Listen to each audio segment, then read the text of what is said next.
Zones 1 and 2 residential parking schemes were not without their teething problems, but the Minister for Transport struck a cautiously optimistic note when announcing the Zone 3 scheme in the South District.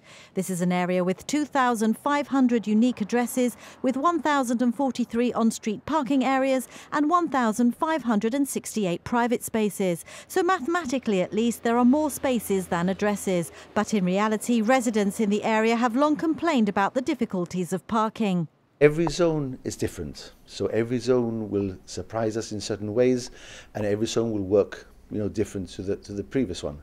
So we're not sure what will come about once we launch the scheme. Clearly, Zone 3 is a different type, is a different beast compared to Zone 1 and Zone 2. Zone 1. All zones initially will create some discomfort, some unhappiness, some change of feeling. Change does that to us, but Zone 1 has worked extremely well. Zone 2 clearly was a more controversial zone, and I do sincerely think that things are starting to settle down and people are accepting it. Now Zone 3 is a different group of residents there. It's predominantly residential. It's not so much. It's not commercial. So we expect a different reaction or different outcome once we've actually zoned it completely.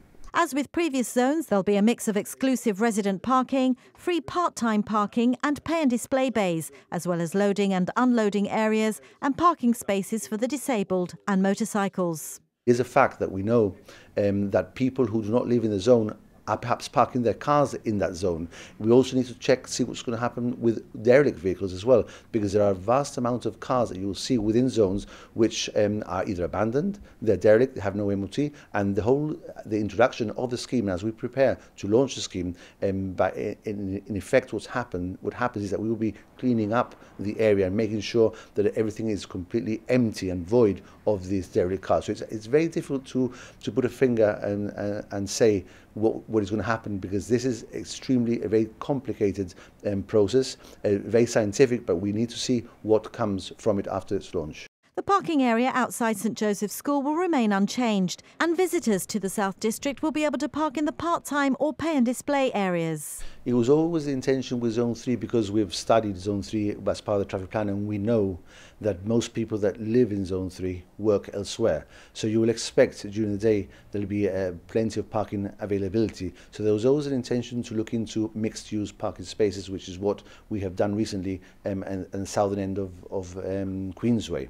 So what will happen between 8 in the morning until 12 midnight in certain areas throughout the zone, there'll be opportunities for people to park who are not necessarily residents of the area. As with the other residential parking zones, the first permit will cost £5 per calendar month, the second £10 and the third £20. Residents who already own a private garage or parking space or rent one within a Gibraltar car parks facility are encouraged not to apply, and those who are in government arrears will not be eligible. But the most important thing, which I cannot stress enough, is applying early. If a resident wants to be part of the scheme, they must apply in good time.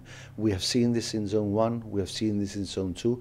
People wait to the last minute, they wait till the scheme is launched, they wait until the police and the PMOs are out there looking for cars to find. It is too late then. It is important that people apply early, people have their permits, because it does take some time for people to be vetted and for permits to be issued. There's a lot of paperwork that needs to be handed in as well, and all that takes time. So I cannot stress enough how important it is to apply early. An information booklet and application form are available on gibraltar.gov.gi/new, with the scheme starting on the 11th of September, going live on the 1st of October.